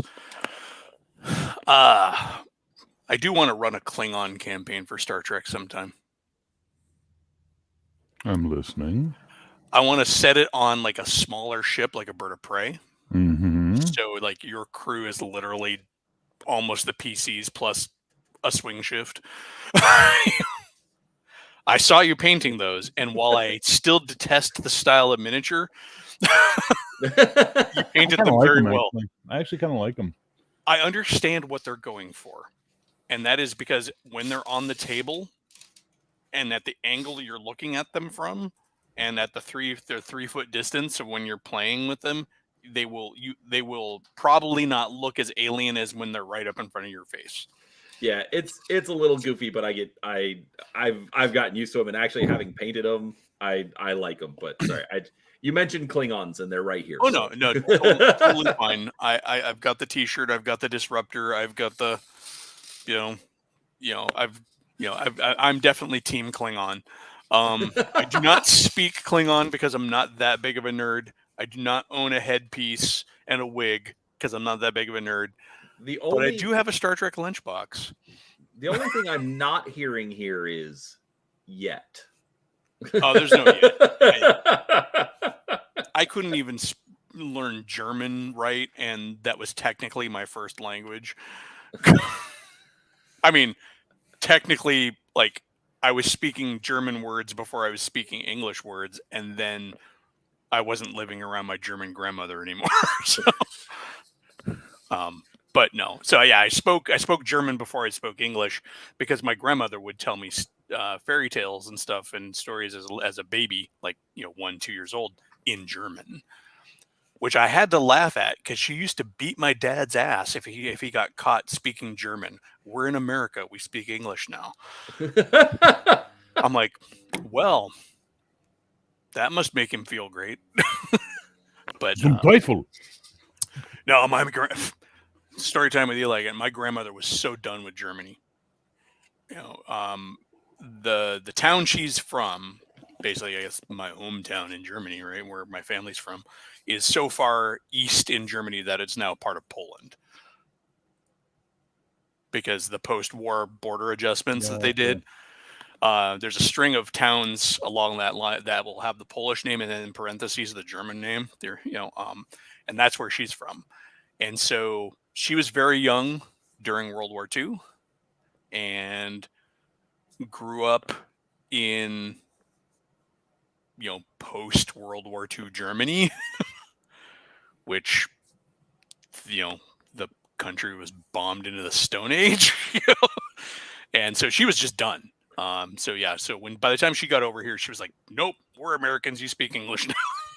Meanwhile, my dad was teaching German to the kids on the playground. So it's springtime for Hitler and Germany. I mean, it's funny. You want to talk about immigrant stories. The only reason that my dad and my grandma got here is because my great grandma put her foot down. So my great aunt, my grandmother's sister, married well. And her and her husband wanted to move to the U.S. to be socialites.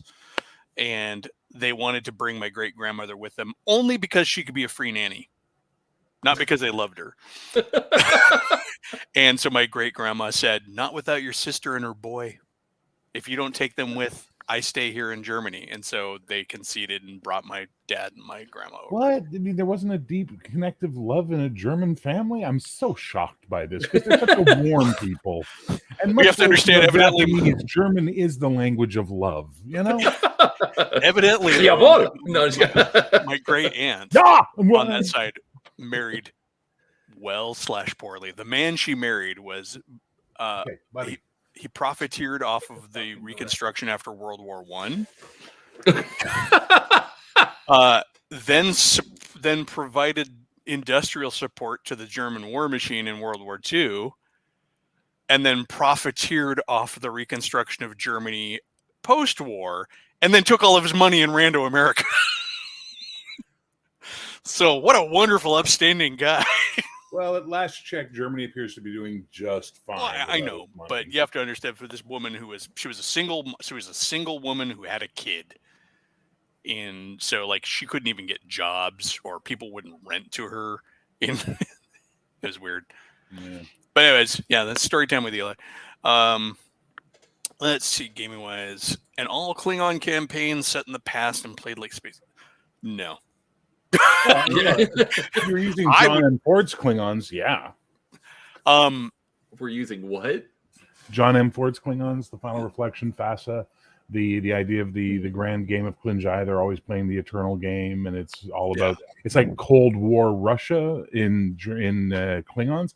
The only way I could rationalize it in my head was to go, after Praxis explodes and pretty much devastates the Klingon Empire, the cult of Kalas gains like a religious movement through the Empire, and suddenly they turn into samurai biker Vikings who are obsessed with honor and all that crap. Because otherwise you can't rationalize the two cultures side by side. Yeah, because FASA very much based its whole take on Ford. So. Well, Ford was the roommate of the guy who wrote the FASA book.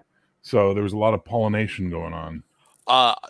I have run a Klingon game before, and again, this is one of those campaigns that absolutely needs the right players, because that campaign degenerated so quickly into killing each other.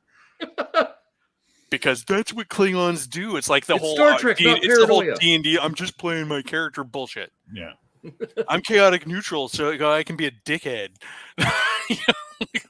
Well, yeah. But the thing is, the one thing I always try to tell them, I'm like, yes, that is a thing with the Klingons, but clearly it's not that easy, because they've managed to maintain themselves as a functioning star empire. So I've heard. This doesn't surprise me, RPG Grandma. You seem absolutely and in the spirit of total awesomeness as the person who would.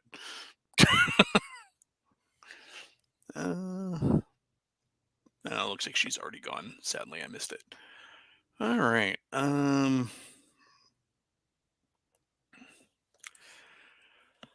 The inter-house feuds, though, is not something we see really until next gen. And that's what I think what Bear was talking about with the Cult of Kalas. Because even in the movie era of Star Trek, the Klingons, there's no hint at inter-house feuds. There's politicking. Like if you look at Star Trek 6, clearly they're trying to get rid of Chancellor Gorkon because he's going to he's going to peacify the Klingons, and they don't want that. But that's a political move, not a clan move. I mean, in the original TOS, there's none of that, and we see a little bit of like Cold War Russian style commissar action on the Bird of Prey in Star Trek 3 with Kruge and his crew, where like he kills the one guy because but you don't see much of the inter-house feuding because that's not something that was really written in there. I think honestly that's what they wrote into Star Trek when they lost the whole Cold War paranoia aspect that they could write on with the Klingons now that they were friends of the Federation and everything like that. Right. So, let's see. Pre-spacefaring Klingons would be really hard to do because the Klingons had been spacefaring for centuries before mankind even got off of his rock. Yeah, well, and it's... I mean, you could definitely do it, but isn't at that point it just a fantasy game with different foreheads? Sorry to leave at the moment where I was clearly most needed for this conversation with my encyclopedic knowledge of Star Trek and the expanded universe of Star Trek, but everything Eli said is right, except for one thing, which he didn't mention. TOS Klingons, therefore movie gen Klingons, are Mongols. They're the Mongol horde. They are meant to be the Mongol horde, the Golden Horde. They're meant to be this force that drives forward, and if it stagnates, it dies. So they have to keep doing what they do. TNG Klingons are religious fanatics. They're zealots, subscribe to an ideology of death. They're Vikings, but as I always call them, they're samurai biker Vikings, in that honor matters to them like a samurai.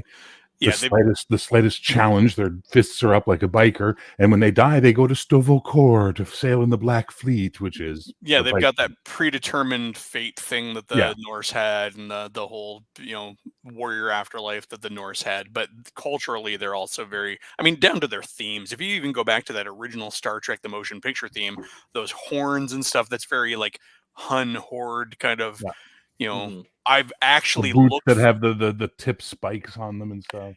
If you want to test that theory with their musical themes, I have even gone out there looking for Klingon music that is not actually Klingon, and all you have to do is start pulling up Mongol and music and stuff, and you'll start delving into those themes.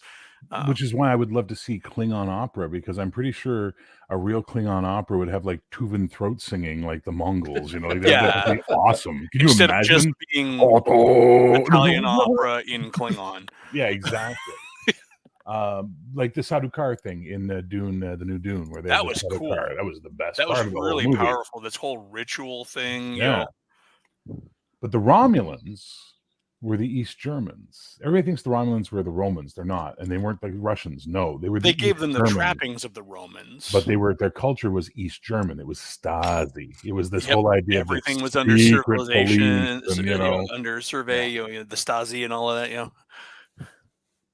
Yeah, but if you actually read the Making of Star Trek book that was written before Next Generation, Roddenberry in his description of Klingons, in the first paragraph says Spider-Man. It's written by J.M. Spiderman. It says the least important thing to a Klingon is honor. In the first paragraph of his concept. Because in the old series they were always undercutting and backstabbing, but in political ways. That was the thing. They were very clearly they were Cold War Russians at the time. By the time the movies, they were, yeah. Yeah, and I think there was some of that in the early TOS too, and in that very jaded, we don't actually know what's going on in Russia, kind of mentality. Mongolia, right? Okay, Well, it's that whole like Red Menace view of Russians, where they're clearly all dishonest heathens, right? Yeah, of course. Godless communists. I am white on the right side. Well, he is white on the left side. Like, I mean, that's that really fascinating deep dive they do. No, you're right. But it's interesting because the Klingon as a culture becomes something fascinating when you have to start rationalizing all the weirdness, right? And so in the comics, in Debt of Honor, Kor, I think it's Kor, the one that John Colicos played, I think it's Kor. I always get Kang, Koloff, and Kor mixed up. The one Consider from the the Koloth Core Kang. yeah, the one from the Organia, that whole moment. Hey guys, I gotta bounce. Have a great day. Man. Bye. Thanks for coming on. You're welcome, Thela. He in that comic he talks about how his people have been discommodited because of the failure of Praxis and all this kind of shit, and as a result, the rigid Klingons have risen up and driven his people to the fringe corners of the Klingon Empire and stuff like that. And that's neat because it's an intelligent way of rationalizing the Klingon Empire as there are two species. The Rigi guys and the non-Rigi guys, and they're two different peoples. They're not. Yeah, they're like Soviet. Soviet means the whole thing, not an individual. Yeah, and Fossa kind of did that too. With the hybrids. And I remember that the hybrids were The considered fusions. The fusions were considered lesser compared to the Imperials because they were that weird pollution of Klingons to adapt to an enemy. But it was also supposed to carry, like point out how devious Klingons were because they were still writing them with that TOS political mentality where like we're going to counter our enemies by making ourselves into our enemies, almost kind of like that. That maybe that's carrying forward with that whole, I don't know how realistic it was, but that paranoia, Cold War paranoia that the Russians were making fake Americans so they could infiltrate us. Which we found out they were, which was the weirdest thing because it sounded like Cold War paranoia, and then you find out after the thing comes down, no, we had whole American towns. Oh yeah, it's like shit. Oh. But so FMD says the thing about the Ferengi rulebook and Ferengi play and all that fun stuff. I used to work with a guy in Vancouver when I was doing security who was a human Ferengi. He was short, he had big ears, he had crooked teeth, and he was always working an angle and was obsessed with money. And he'd never watched Star Trek because I'd call him a Ferengi. Like, Sean, you're a Ferengi. He's like, what the hell's that? And I'm like, Star Trek. He goes, that's for nerds. And then he'd try and sell you something, Yeah, we've all known those guys. It's like, can we have a conversation? And whatever it is, whether it's capitalism or whatever, it's like, can we have a conversation without it turning political? We all know that guy too. Anything you're like, happy birthday. Birthdays are they're the construct of the patriarchy. What? Fuck, stop. I spend more than my fair share of time on Facebook, and nothing annoys me more than like somebody posts a picture of this is really cool, and like somebody's like, Nazis were bad. Well, fuck yes, but it's just this model of a tank I painted. Yeah, exactly. Yeah. It's like the community Advanced Dungeons and Dragon episode not available on streaming in Canada because of the drow. Yet they address it in the show as the joke when he shows up painted black as a drow, and what's her name, the black lady whose name I just spaced right now, says no one going to address this hate crime, like it's a joke in the show. It's very self we got that episode's not available on Netflix in Canada. They pulled it from the roster. It's like, just grow up, everybody. Yeah, and I don't know. Hey, Mar, maybe in the expanded universe, but not in official canon. In official canon, there are only Klingons in the Klingon Empire. Only in the Klingon Empire. Yeah, I mean, there may be other species, but they're all subservient. Yeah. Now, in the Starfleet battles, they did a really good job of expanding this servitor races. Aliens on the ships and stuff. And they're servitor races, right? They're beneath the Klingons, but they hint at that in Fossa even too. Yep. And that's they're often kept in like badly shielded, high radiation areas, and like they're disposable.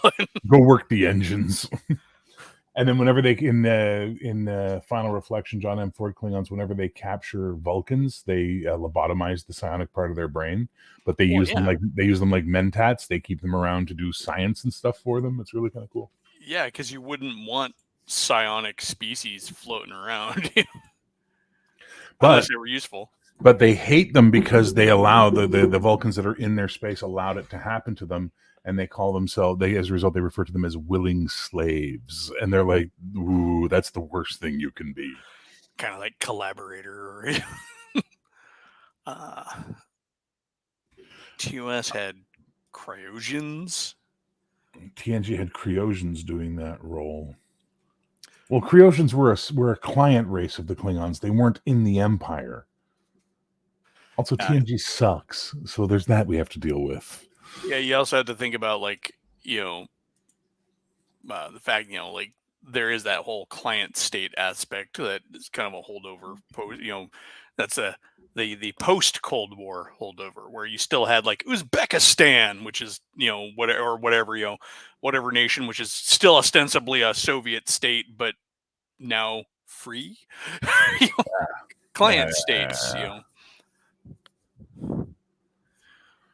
Actually, I'm reading the Kriosian entry, and the Klingons had a colony on Krios. They were subjugated. 2367, they fought for their independence.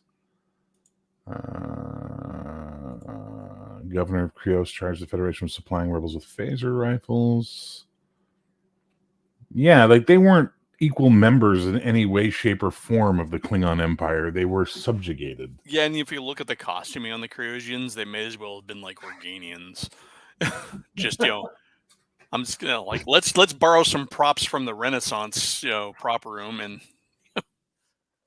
Well, I mean, the Kriosians are where we get the spots that eventually go to the Trill, right, in DS9. Yeah. The Kriosians are the spots, right? That's Famke Jansson's episode. Famke Janssen. When you can't afford Julia Roberts in the 90s, you hire Famke Janssen. Janssen. But TNG sucks. I never. Well, now you have. Congratulations. Yeah, TNG had a lot of good, but for a lot of times it was kind of snoozeworthy. I'm rewatching it all from season 1 right now. I can't. And no, actually, you know what? I'm enjoying season 1 a lot more than I did in the past. Really? I'll have to go in and watch it. It feels so much more like TOS, and it has that sort of fantasy space thing, like what the hell's out there feeling to it, which is really nice. And I got to Code of Honor episode 2. I passed the pilot, and I'm like, okay, I got to watch this and pay attention because this is the most racist thing Star Trek's ever done. And I watched it, and I was like, it wasn't racist. They just happened to be black. The culture is actually Japanese that they're making fun of. Like, what the hell? We talked about that. I think exactly. If they'd been space lizards, no one would have cared. I think that they found racist about it was the blonde lady. Yeah, the whole savages take the white lady, which is a pretty kind of stretchy if you think, because I mean it is. It's really like, ooh, that much. Because remove that though, and ultimately you're just kind of like getting into Afrofuturism at that point, exactly, which is everybody wants that now. Oh, yes. Well, I mean, and there's a place for it. I mean, there's a place for it. I mean, I'm all for it if we want to hear different voices in science fiction and everything like that. But absolutely, I'll have to go back and give TNG another try especially now that I have a Paramount Plus subscription, because the last time I tried to watch it, I think I was in my 30s, and I was like, but I definitely have an appreciation for the retro that I didn't have back then. I think all of us go through that point. Well, not all of us, but a lot of us go through that point where we're like, I want the new cool hip thing. And then you start getting older and you're like, I kind of miss the old stuff. I don't remember what brought me to this in the first place. By the way, FMD, there's only like 2 or 3 scripts that were recycled from Phase 2 for TNG. Most of them are rewritten new scripts, and that's why DC Fontana quit, was because Jean was rewriting her scripts and she got pissed. Well, yeah, and all of that was just done because they didn't have much of a budget to start with. They didn't know where they were going, so they just used what they had to cut corners. The Child, what else? The Child is a Phase 2 script that got carried over, and they didn't use that until like season 2 or 3, I think. The motion picture is Phase 2. Is a Phase 2 script, the motion picture, but I don't know for the TNG how many were there. Was only a couple of scripts that got carried over. Otherwise, it was all new stuff. I know that several of the episodes basically paraphrase earlier episodes, and I think that was done intentional because they're like, hey, let's retell this, because I think we've seen 2 or 3 times Arena redone, and Arena is not even a Star Trek script. That's a actual science fiction short story that they just used and reskinned with a Gorn. And the original story that Arena is based on, the alien is basically a tomato on the other side of a force field. So there's only 3 Phase 2 scripts that were used or adapted for Star Trek: the motion picture, the Child in season 2, and Devil's Due in season 4. and the last 2 were due to writer's strike. So there you go. But no, I'm actually enjoying rewatching it. It's kind of fun seeing them find their characters. And like, as I was saying, I think I was talking to you, but I was talking to someone about this. It's like, it's clear the Klingons were supposed to be part of the Federation. It's abundantly clear. In fact, there's a mention where Wesley and Picard are talking, and Picard's telling him some story of the past, and Wesley says, "Oh, this would be before the Klingons joined the Federation." Like, they actually say it in a script, and then by season 2 or 3, they wanted to give Worf a counterbalance. They're just allies of the Federation. Yeah, so they had to introduce old style Klingons to offset Worf. You know, like, so it's interesting. Yeah, the character I was going to play for your station game, by the way, and maybe I'll revisit him some other time, was I was going to play a Klingon, but I was not, and I call him the inverted Worf, because he was a Klingon who left the Empire and joined Starfleet because he was a Klingon scientist, and his culture doesn't really respect scientists, which is and his I even had practiced some speeches about, like, you know, how everything, you're a warrior, but everything you fight with comes from us. You know, where would you be without us scientists to develop your phasers and find your resources? And so his whole thing was he had joined the Federation to be a scientist, because he would get better support. Like I said, kind of the inverted Worf. He was not basically born and raised a Federation trying to find his Klingonness. He was a Klingon who was kind of disillusioned with his Klingonness. Yeah. Well, I mean, so Worf always gets his ass kicked until he goes to DS9. Yep. Because every writer on TNG decided they were going to show you how bad the badass was by having them beat up Worf. Oh, so yeah, it was some lazy ass writing. Beat anybody up, you know? I mean, you couldn't have him. You couldn't show a guy as being badass by having him go through the hallways of the Enterprise and beat up 20 people. Just have him beat up Worf. It's a much easier shorthand. It's lazy, or have some other way to show how badass they are, like, you know, they're intellectually or strategically or tactically badass. Which is why when you get to DS9, where Worf's doing the gauntlet against Jem'Hadar, now Worf's a badass. Where they keep beating him up until they finally just stop. Yeah, because he won't go down. You know. No, TNG's lazy writing all around. There's a lot of lazy writing in TNG, sadly. But it was very emotional writing, and it was at the right time for a generation to latch on to something. So as a result, it became a very big touchstone for modern Trek fans. Yeah. All right. So we're almost on the noon hour here, and that means I'm going to have to call it to a close here. So we got 4 minutes. Throw in your final comments into into the chat there if you have anything that you wanted to bring up. But I think this has been a good ramble. We've gone on a number of different topics. We've maintained a pretty steady viewership even. So thanks for everybody who stuck around. Even though we turned to Star Trek, we did lose 3 people. I'm telling you, man, it's the fastest way to kill a live stream. Talk about Star Trek. They're like, Star Trek, and they leave. It's like, I don't get it.